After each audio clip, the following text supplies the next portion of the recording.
Every week, this podcast is brought to you by BUCKiT Nutrition. Great tasting, high-performance nutrition to help you tick it before you kick it. Just go to buckitnutrition.com. Remember that it's BUCKiT with an IT, and use promo code BUCKIT10, and you'll get a 10% discount on all BUCKiT nutritional products. I've got some BUCKiT shots that I'd love you to try. They're filled with B12 and New Zealand Manuka honey.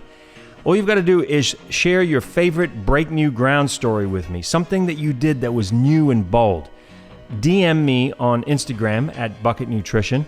I'll pick out my favorite story, and then I'll send you some of these BUCKiT shots to try. They're a great way to boost your immunity and, of course, power your next adventure. I knew I couldn't go back. You just put it out there. She said you've got less than a year to live. Just dug even Luck deeper. is the residue of design. Nobody else was doing it, so why couldn't I? That was the turning point. Welcome to the BUCKiT Podcast with Phil Keoghan. Every week I talk to mavericks, disruptors, and innovators. People who ditch the excuses, swerve off the predictable road, and epitomize what it means to tick it before you kick it. The BUCKiT lifestyle is about learning how to live while you still have a chance, ticking all those things off your list that you've wanted to do in your life before you die. It's about saying BUCKiT, swerving off that predictable road that you've been following for years, and then maybe steering off onto some strange, bumpy path that might, with just a bit of luck, get you lost.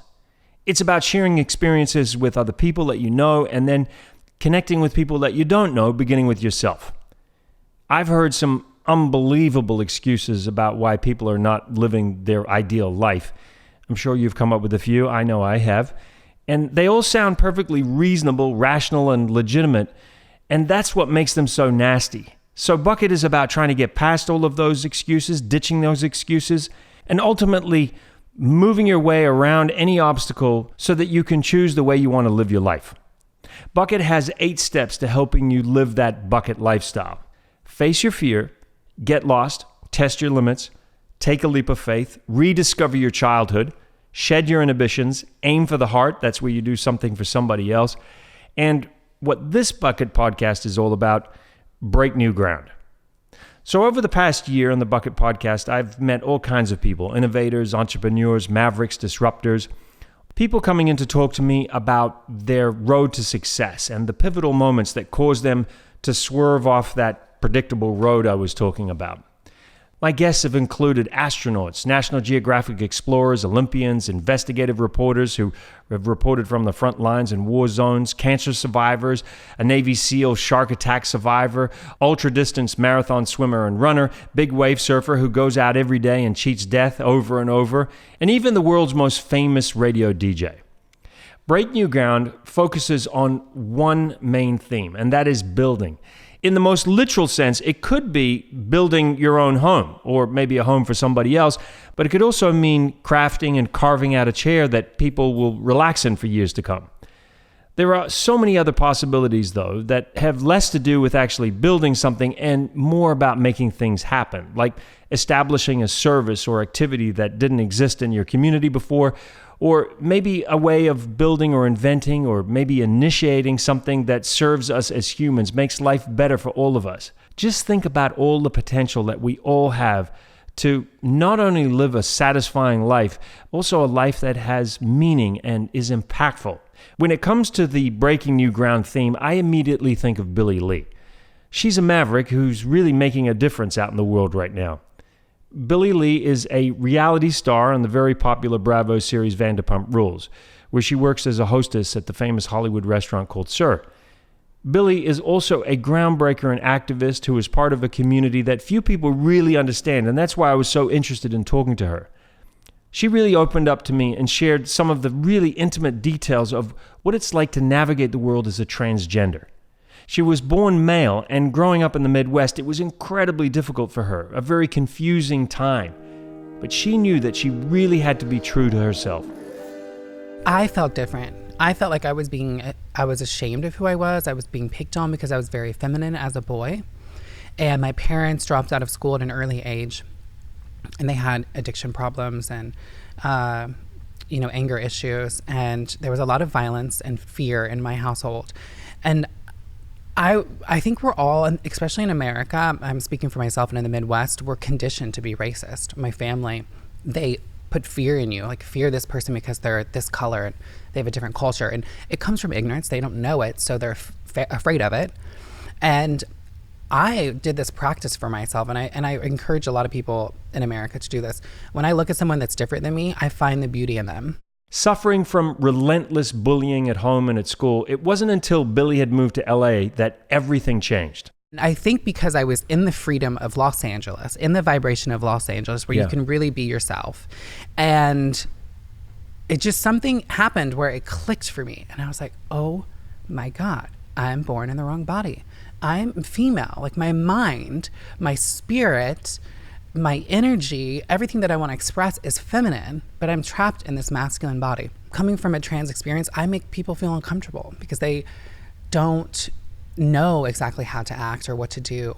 Even in my friends, my guy friends of color, we went to a house party one time and he was the only black guy.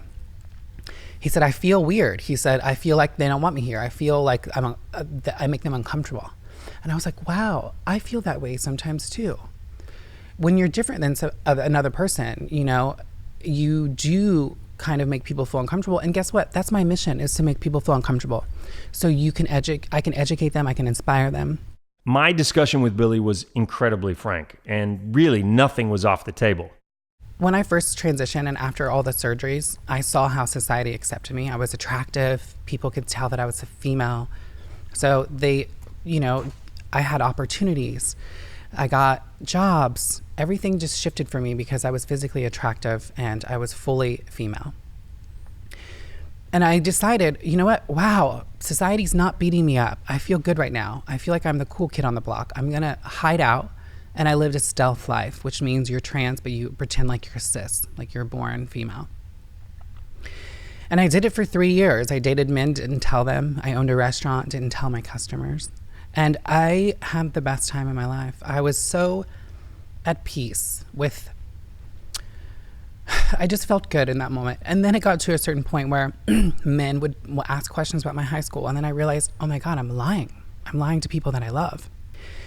And then I saw my trans brothers and sisters who I kept distance from because I didn't want anyone to know that I was trans. I saw them suffering.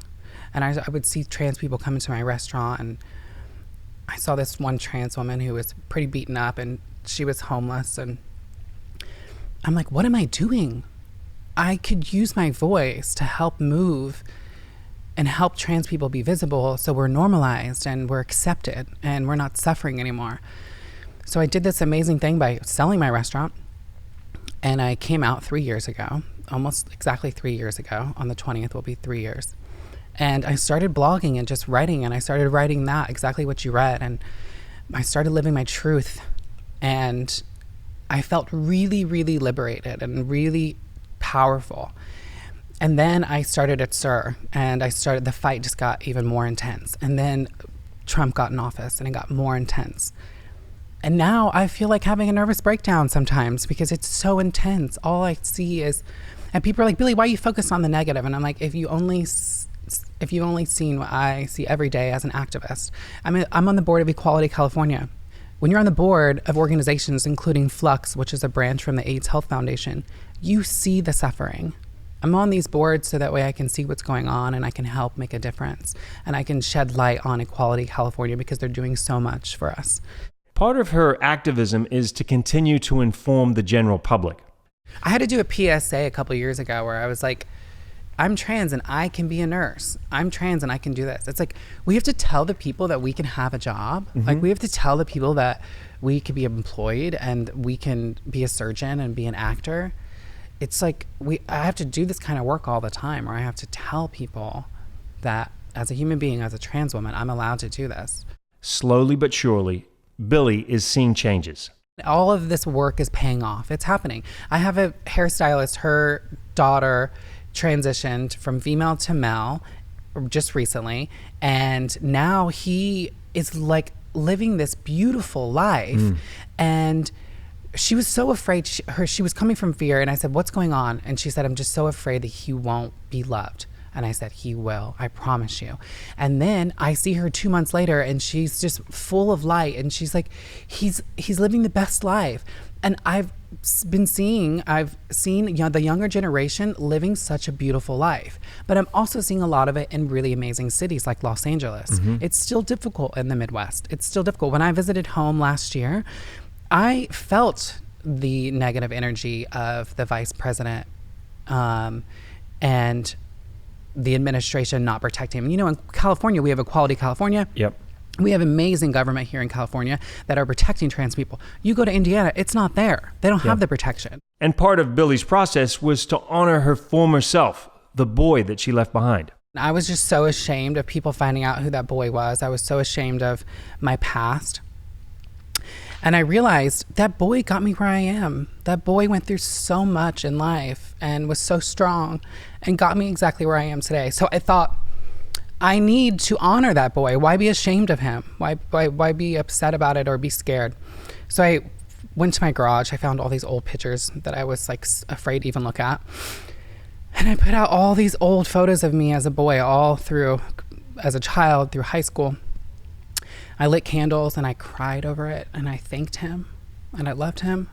And I just sent love. I just sent love because I didn't want to be angry or embarrassed or ashamed anymore. And, you know, I wish I could have gone back and told that boy everything was going to be okay.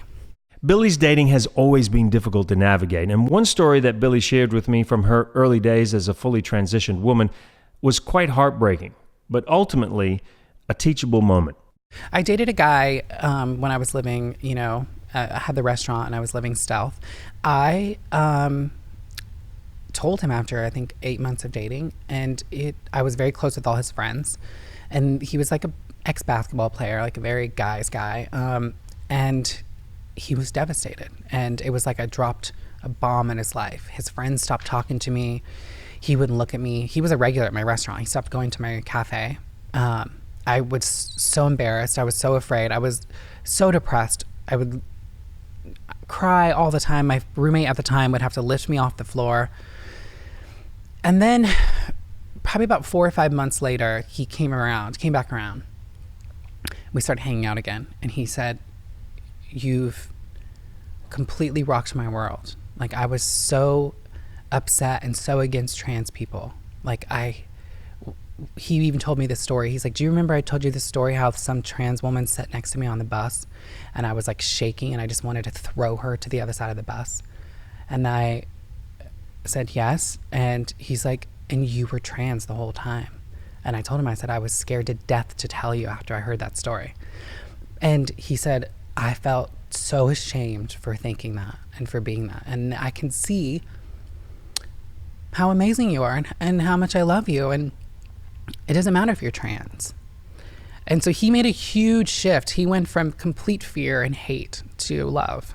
Billie could have chosen to live her life in a completely stealth-like manner, but she knew that she could have a real impact by coming out and then using her voice to advocate for her community. It really is why I'm doing what I'm doing. I could easily be hiding out, but I'm doing it because I want to pave the way so other kids don't deal what I dealt with. We're planting seeds, we're educating, we're inspiring. If I didn't think it wasn't worth it, I wouldn't be doing what I'm doing. But I know it's worth it. I know we're making a difference. There's a huge shift happening. I think it'd be fair to say that most of us remember people who have played a really integral role in our lives. And for many of us, it is a teacher. Teachers at school, you must remember some of them that really had an impact on you. I know I do. My teacher, Mr. Havinghurst, a geography teacher, he's the one that really helped me fall in love with the world and the idea of traveling, getting out there to see things. Well, there's one teacher in particular who eats, breathes, and lives all things science fair. Dr. Serena McCalla from Jericho High School in New York has dedicated her life working insanely long hours to make sure that her students qualify for the most prestigious high school competition in the world. It's called the International Science and Engineering Fair and is affectionately known as the Olympics of Science Fairs. The Science Fair is the world's largest international high school science competition, and last year, 1,700 of the brightest scientific teenage minds from 78 different countries faced off in a fierce competition for an average of $4 million in prizes. Dr. Serena McCalla represents one of the best teams in the world. In this ultra-competitive scene, having 1 or 2 students competing, that's unbelievable. But this famous science teacher, She has a staggering 9 students. And on top of it, she's featured in the Sundance Award-winning film Science Fair that's been described by critics as the funniest movie of the year, and a shout out to teenage science geeks on whom our future depends. I love it. I love what I do. I love the idea of challenging students to become excellent in science. So it's actually fun. It's not even really a job to me sometimes. I feel like I'm just going to go play with the kids, you know? It is the best and brightest young minds around the world. They come together for a week, and before they actually get there, and that's what the movie kind of shows the process of getting there too, they have to compete at either a regional or a national fair in order to win placement into the International Science and Engineering Fair. So these students have been working on a project for 12 months. And as a result of that, they've learned how to present it, how to sell it, the science behind it. A lot of them are original ideas. The year that Science Fair was taped, 500 patents were awarded for the students. From high school kids. So these kids are the future. They're innovative, they're thinkers, they're motivated, they have phenomenal ideas. Even so much, to me, sometimes even better than what I see from undergrads in the laboratory, because they're driven to be successful. They know that whatever this product is, whatever they're presenting to the judges is a really good idea, and they want everybody to believe it. So they're really, really like trying to promote whatever this thing is, and it works. There's no doubt that she puts in the hours with her kids, and the hard work is paying off. In the last 10 years that she's been at Jericho High School, her kids have earned spots at ISEF every single year. My kids have gotten Google internships from going to ISEF, Intel internships, Regeneron internships. I mean, some of the best genetic companies are there giving prizes, and their company leaders are leaving their business cards with 17-year-olds talking about, okay, well, next summer, why don't you come work with us? Serena pulls no punches and is brutally honest with her kids. I had a young lady ask me before she left, she said, are we going to win? And I told her, no. And I know that that's not what she expected me to say. And I said, I'm going to tell you why I said no, though.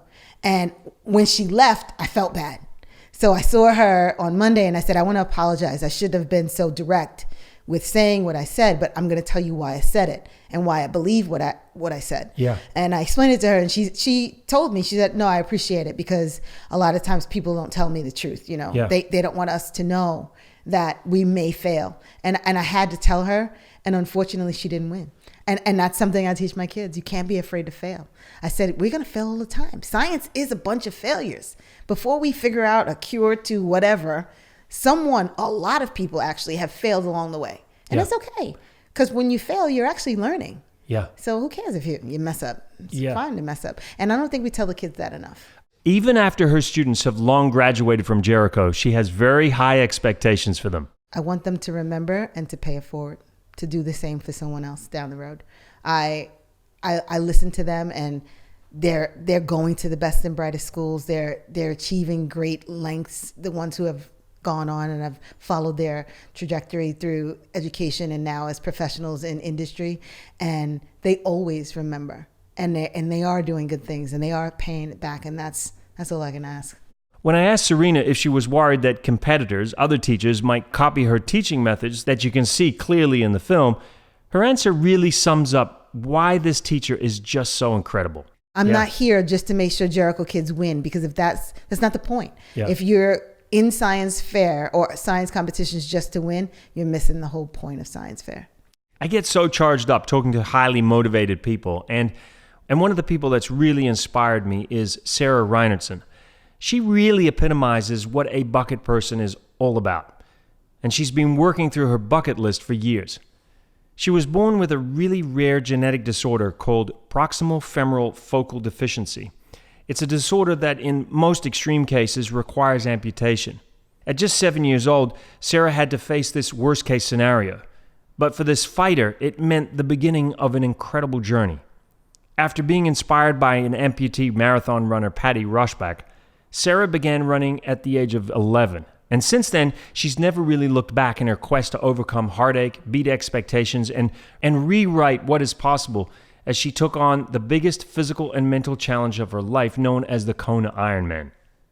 As a child, a chance encounter with a spectator at a local 10K race, Sarah saw an amputee running in the race and she was surprised. She just didn't think it was possible to run with a prosthetic leg.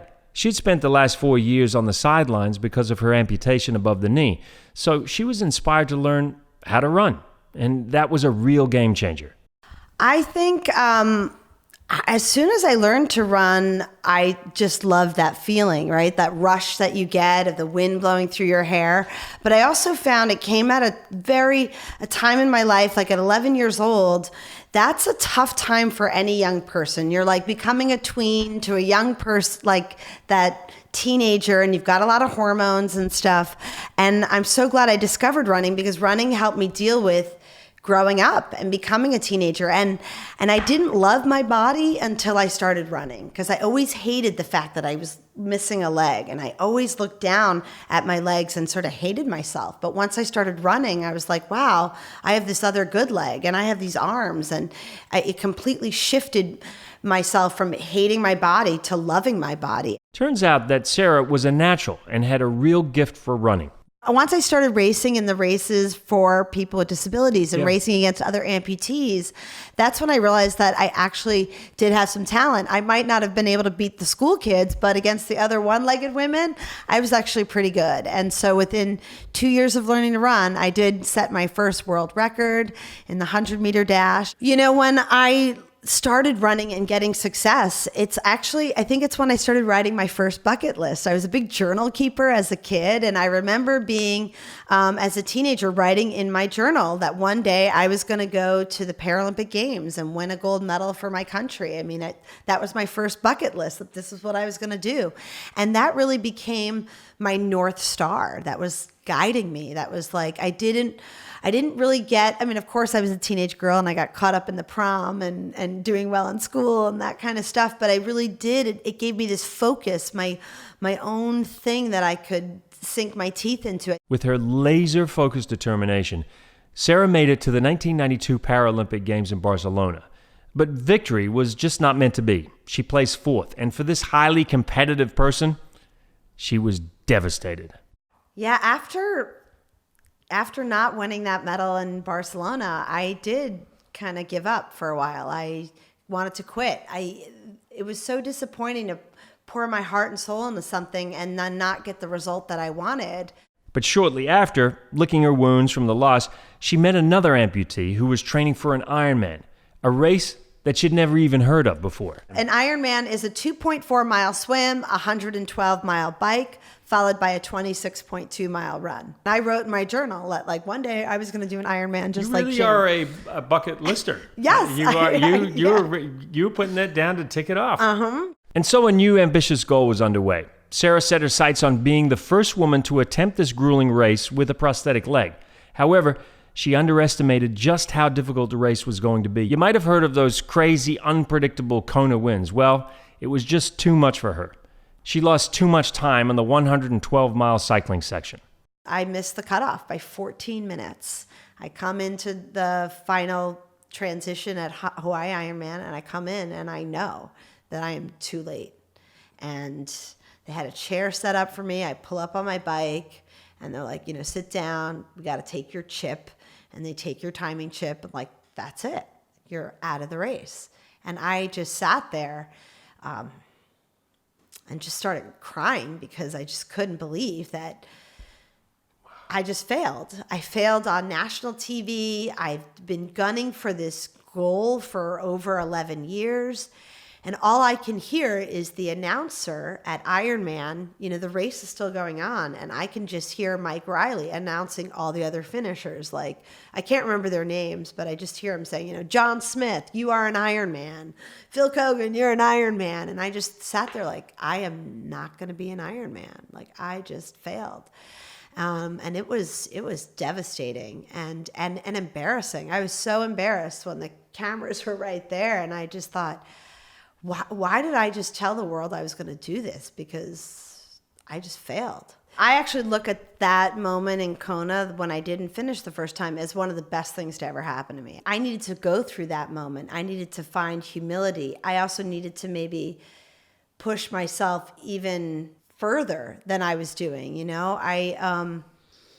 I think I had a lot more to learn on the bike. I had a lot more to learn on the swim. So in true BUCKiT style, Sarah jumped back on the proverbial horse and was back at it.